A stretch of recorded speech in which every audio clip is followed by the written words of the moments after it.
The scrappage schemes by Renault and Kia run from now until the end of the year, and the Nissan offering is only available this month, September 2017.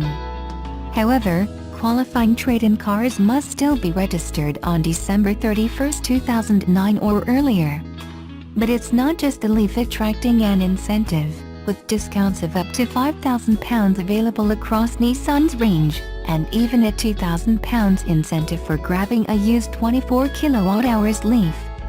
Renault will give owners of pre-2010 cars £2,000 towards a new vehicle if they scrap their old one.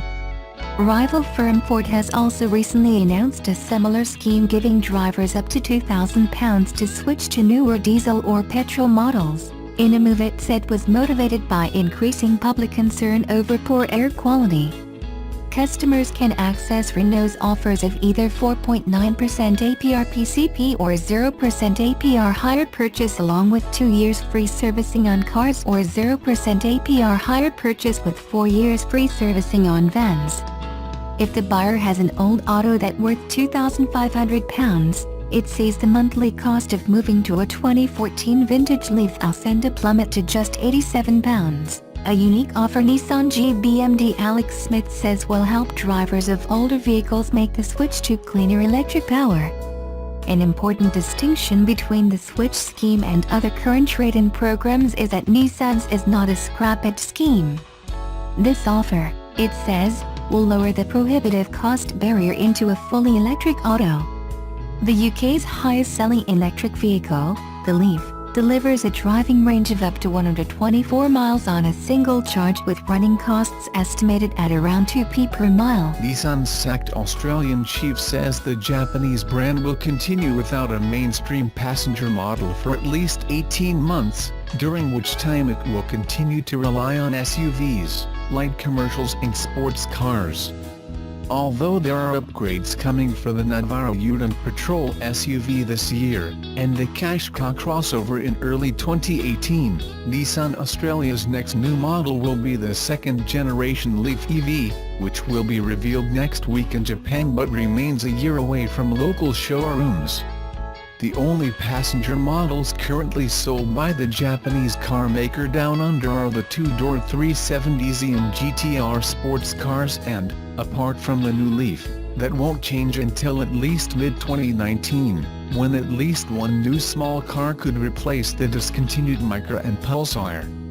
Speaking to motoring.com.au at the 370Z NISMO launch on Tuesday, the day before his shock departure from the company, Nissan Australia Managing Director Richard Emery said potential new small cars include Europe's latest Micra and Pulsar, Japan's Note, South America's Kicks crossover and North America's Sentra, Pulsar sedan. They're the 5 cars that are in scope if you want to call it that, but you can't have 5 small cars and we don't want all of them, but we'd like some of them, he said.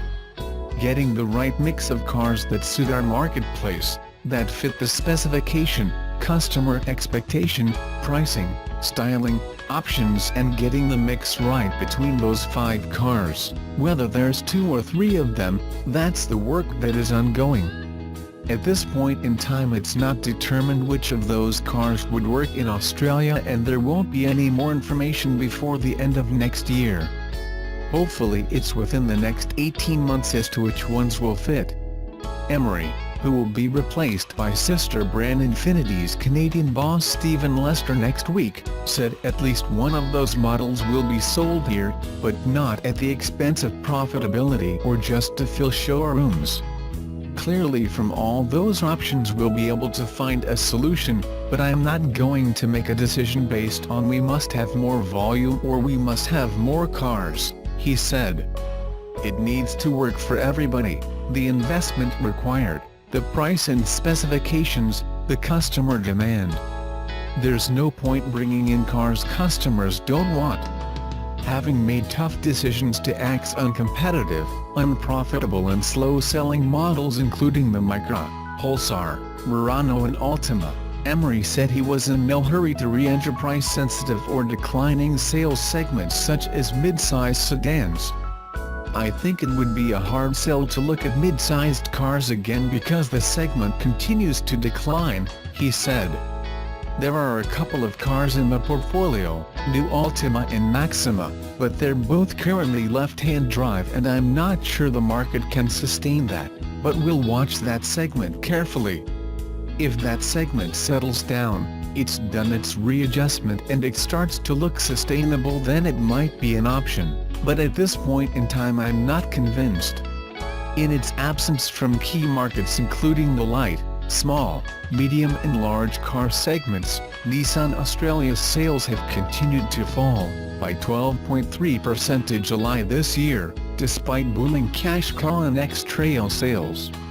At the same time, Nissan's local market share has slumped to 4.4% so far this year, and August VFACTS figures due out next week are expected to show it has dropped to 10th overall behind Toyota, Mazda, Hyundai, Holden, Mitsubishi, Ford, Volkswagen, Subaru and Kia, following a 27% sales slump last month.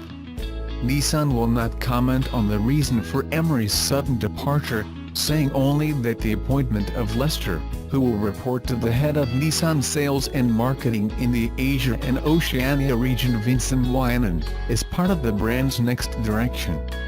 Stephen Lester's arrival at Nissan Australia coincides with our plans for the brand's next direction, and he brings to our Australian team strong experience, knowledge and business building skills, said Yutaka Sanada, Regional Senior Vice President and Head of Nissan in the Asia and Oceania region.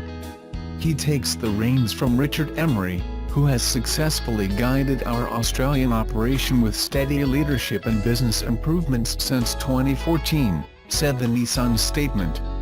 Given his company's access to lackluster passenger cars and its inability to source better models competitively from Europe and the US in the past, some industry pundits say Emery has been made a scapegoat for poor decisions at regional and global management level within Nissan. When Renault-Nissan Alliance boss Carlos Ghosn visited Australia in early June, he said Nissan and its new sister brand Mitsubishi could do much better in my opinion. I have a hard time understanding why Nissan cannot hold more than 6% market share in Australia, he said at the time.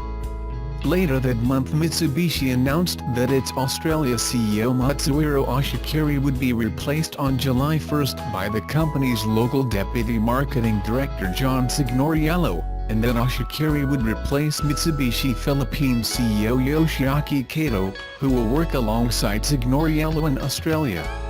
While it's not yet clear what Lester's plans for Nissan Australia are, Emery departs the Renault-Nissan business after 3.5 years as local Nissan chief, following other senior positions at Mitsubishi, Audi, Land Rover and Mercedes-Benz. As car makers clamor to introduce scrappage schemes, Nissan has unleashed its own program of incentives, and buyers of used Nissan Leaf electric cars stand to benefit. While the Nissan Switch scheme offers extra incentives for buyers of most new cars in the brand's range, it also extends to approved used Nissan Leafs, where a £2,000 discount is offered if you buy through Nissan Finance, an incentive offered in addition to the trade-in value of your own car. The company says this makes it possible to finance a used Nissan Leaf electric car for less than £100 a month. Brand new Leafs are excluded, though. New car buyers will receive a £2,000 allowance across most models in the range, although variants in the Ascenta trim level receive just £1,000 and Visia or Visia Plus models receive no subsidy at all.